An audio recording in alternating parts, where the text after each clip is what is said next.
வணக்கம். அன்பார்ந்த குரு ஜோதிட நேயர்களுக்கு உங்கள் ஜோதிடர் JMS சந்திரமௌலியின் ஜோதிட பதிவு. இந்த பதிவு மீன லக்ன அன்பர்களுக்கு சனி பெயர்ச்சி 2025 முன்னோட்ட பதிவு. 29/3/2025 சனி மீன ராசிக்கு வர்றாரு, கும்பராசியிலிருந்து. இப்போ நம்ம லக்னம் அப்படிங்கிற அடிப்படையில் தான் நம்ம கோச்சார பலன்களும் பார்த்துட்டு இருக்கோம். ராசி என்பது நிலையானதல்ல, லக்னம் நிலையானது. அதனால இப்போ லக்னத்துக்கு 12ல் விரயச்சனியா இருக்கக்கூடிய சனி நம்ம லக்னத்துக்கு வர்றாரு, 1ஆம் இடத்துல வர்றாரு. இப்போ சனியினுடைய நட்சத்திரமே நம்ம லக்னத்துல உத்திரட்டாதியா இருக்கு. நம்ம லக்னத்துக்கு 5ஆம் இடமான கடகராசியில பூச நட்சத்திரமா இருக்கு. நம்ம லக்னத்துக்கு 9ஆம் இடமான விருச்சிக ராசியில அனுஷ நட்சத்திரமா இருக்கு. இந்த 1ஆம் இடம், 5ஆம் இடம், 9ஆம் இடம்ங்கிறது ஆரோக்கியம், இறையருள், பூர்வீகம், பூர்வ புண்ணியம், குழந்தைகள், கலைகள், இத்தனை விஷயங்களையும் சொல்லுது. நல்ல ஒரு ஆர்வம் உள்ள கல்வி படிக்கிறது எல்லாமே 5ஆம் இடம், 9ஆம் இடம். இப்போ அந்த சனி நம்ம ஜனன ஜாதகத்துல கெட்டு இருந்தது அப்படின்னா, 4, 8, 12ல் இருந்தது அப்படின்னா, இந்த குணநலன்களை எல்லாம் நமக்கு பாதிப்பு ஏற்படுது. ஆரோக்கியத்திலையும், கலைகள் வளர்ச்சியிலையும், குழந்தைகள் அமைப்பிலையும் பாதிப்பு ஏற்படுது. இது நம்ம பொதுவாக நட்சத்திர ரீதியாக எடுக்கிற பலன். ஆனால் நம்ம சிஷ்டப்படி, நட்சத்திர சூத்திர முறைப்படி, உபநட்சத்திரங்களை கண்டுபிடிக்கிற மெத்தட்ல 12 பாவத்திற்கு உபநட்சத்திரங்கள் எடுக்கும்போது சனி கிரகம் 8ஆம் பாவ உபநட்சத்திரமாகவோ 12ஆம் பாவ உபநட்சத்திரமாகவோ வந்தால் அது கெடுதல். அந்த மாதிரி வரலைன்னா சனியை பற்றி நம்ம பயப்பட வேண்டியதில்லை. இப்போ அந்த மாதிரி வந்திருந்தால் மட்டும் அதுவும் எப்போ நமக்கு பாதிப்பை தரும்னா, அது 12ஆம் இடத்துல இருக்கும்போதும், அடுத்தபடியாக 4ஆம் இடமான மிதுன ராசியில் இருக்கும்போதும், 8ஆம் இடமான துலா ராசியில் இருக்கும்போதும் நமக்கு அந்த புள்ளியை தொடும்போது பாதிப்பு தரும். இந்த புள்ளிங்கிறது என்ன அப்படின்னா, இப்போ நம்ம மீன லக்னத்துக்கு 3 நட்சத்திரம் இருக்கு. பூரட்டாதி 4ஆம் பாதம் ஆரம்பிச்சு, உத்திரட்டாதி 4 பாதம், ரேவதி 4 பாதம், 9 பாதம் சேர்ந்தது தான் மீன லக்னம். இதுல நம்ம முதல் புள்ளியான பூரட்டாதி 4ல் பிறந்தா தான் நமக்கு உடனே 12ல இருந்து விலகி லக்னத்துக்கு வருதுன்னு அர்த்தம்.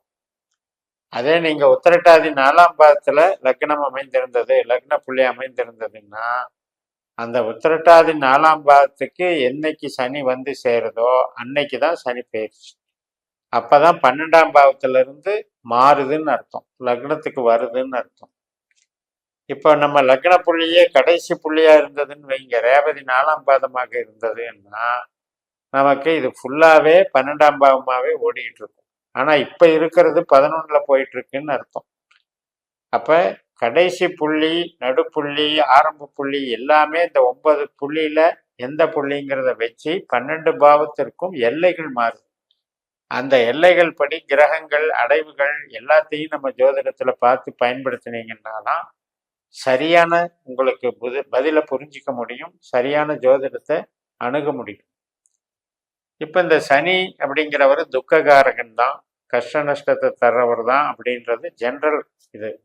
இப்ப நம்ம உபநட்சத்திரத்துல 2ஆம் இடம், 6ஆம் இடம், 10ஆம் இடம் பாவ உபநட்சத்திரமாக சனி நம்ம ஜனஜாதத்துல வந்திருந்தாருன்னா அவர்னாலதான் நமக்கு உத்தியோகம் கிடைக்கும், அவர்னாலதான் பணம் கிடைக்கும், அவர்னாலதான் தொழில் கிடைக்கும். அப்படிப்பட்ட சனி நம்ம ஜாதகத்துல நல்ல நிலைமையில் அமர்ந்திருந்தாருன்னா நன்மைகளை தருவார், வளர்ச்சியை தருவார், டெவலப்மெண்ட்டை கொடுத்துட்டே இருப்பார். அதே போலதான் உறவு சார்ந்த பாவங்களுக்கு அவர் அதிகாரியாக வந்திருந்தால் உறவுகளை வளர்த்து விடுவார். இந்த 8, 12 பாவ அதிகாரியாக வந்திருந்தால் மட்டும்தான் நம்ம சனி எப்பவுமே நமக்கு கெட்டவருங்கிற பாயிண்ட்டுக்கு வரணும். இப்ப விரைய சனியா இருந்துகிட்டு இருக்கிற சனி குரு நட்சத்திரத்துல இருக்கார். இப்ப குரு நம்மளுக்கு 3ஆம் இடத்துல இருக்கார். அதனால ஓரளவுக்கு அந்த விரயத்தை கட்டுப்படுத்திட்டு இருக்கார். 12ஆம் இடத்துக்கு உண்டான அதிகப்படியான விரயம்ங்கிற விஷயத்தை மாத்தி அந்த குரு கண்ட்ரோல் பண்ணிட்டு இருக்கார். அதனால நமக்கு சாதகமான பலன்கள் ஏற்பட்டுக்கிட்டு இருக்கு, அலைச்சல்கள் தவிர்க்கப்பட்டுக்கிட்டு இருக்கு. மூலதனங்கள்ல கூட நமக்கு பண்ண முடியாம போயிட்டு இருக்குமோ ஒழிய, அப்படி பண்ண முடியாம போனாலும் அது நமக்கு லாபம் தாங்கிற அளவுல போயிட்டு இருக்கு. இப்ப அடுத்து சொந்த நட்சத்திரமான உத்திரட்டாதிக்கு வரும் பொழுது அவர் வந்து கும்பராசினுடைய பலனையும் சேர்த்து செய்வார். சனி வந்து தன்னுடைய சொந்த நட்சத்திரத்திலே இருந்தார்னா தன்னுடைய ஆதிபத்திய வீடான கும்பராசியின் பலனையும் சேர்த்து செய்வார். அப்ப வெளிநாடு வேலைக்கு போறது, இடம் விட்டு இடம் போறது, ஒரு இந்த மாதிரியான ஒரு வேற மாநிலம், வேற வெளிநாடு, இதுக்கெல்லாம் சாதகமாக, அதே மாதிரி மூலதனங்கள் பண்றதுக்கெல்லாம் சாதகமாக இருக்கும்.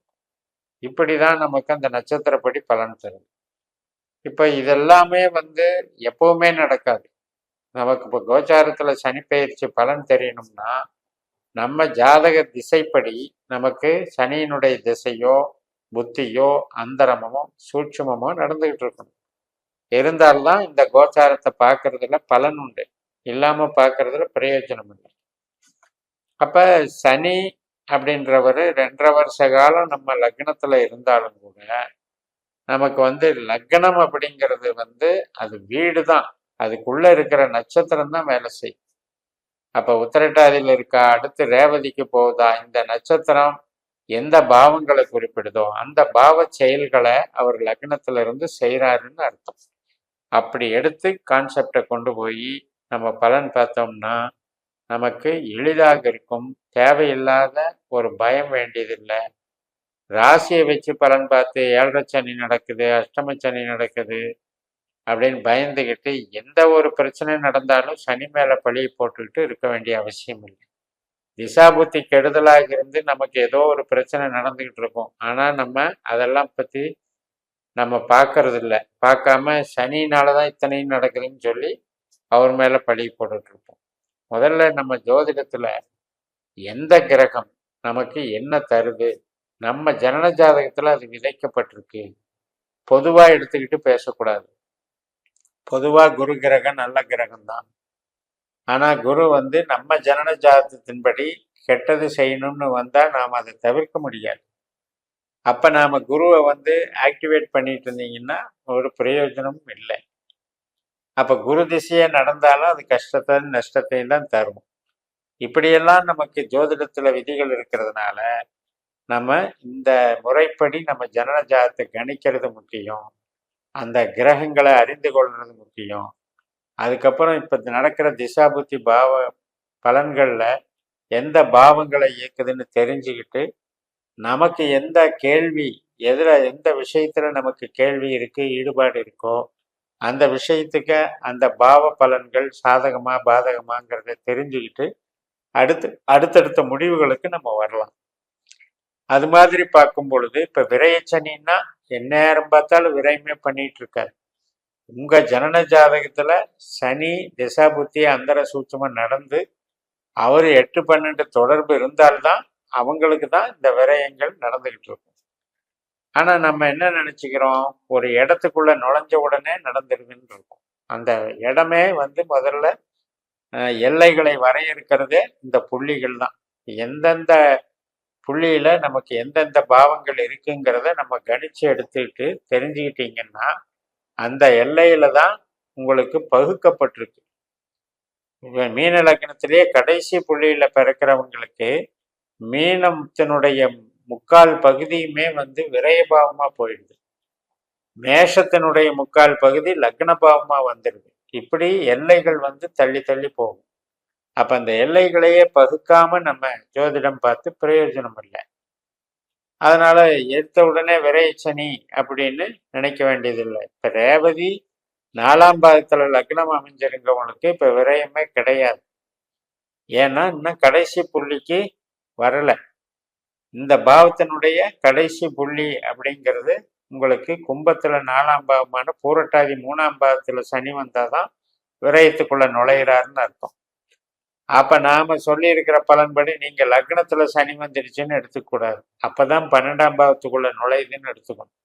இந்த மாதிரி பகுத்து பார்த்து நம்ம சிஸ்டத்தை அடாப்ட் பண்ணி ஜோதிடத்துல உங்க கேள்விகளுக்கு தகுந்த பதில்கள், சரியான பதில்கள் கிடைக்கிறத உறுதி செய்து ஃபாலோ பண்ணி வெற்றியடையுங்கள் என்று கூறி நிறைவு செய்கிறேன். இந்த சேனலை சப்ஸ்கிரைப் பண்ணி ஷேர் பண்ணுங்க.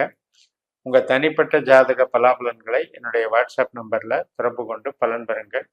உங்களிடமிருந்து விடைபெறுகிறேன். உங்கள் JMS. நன்றி, வணக்கம்.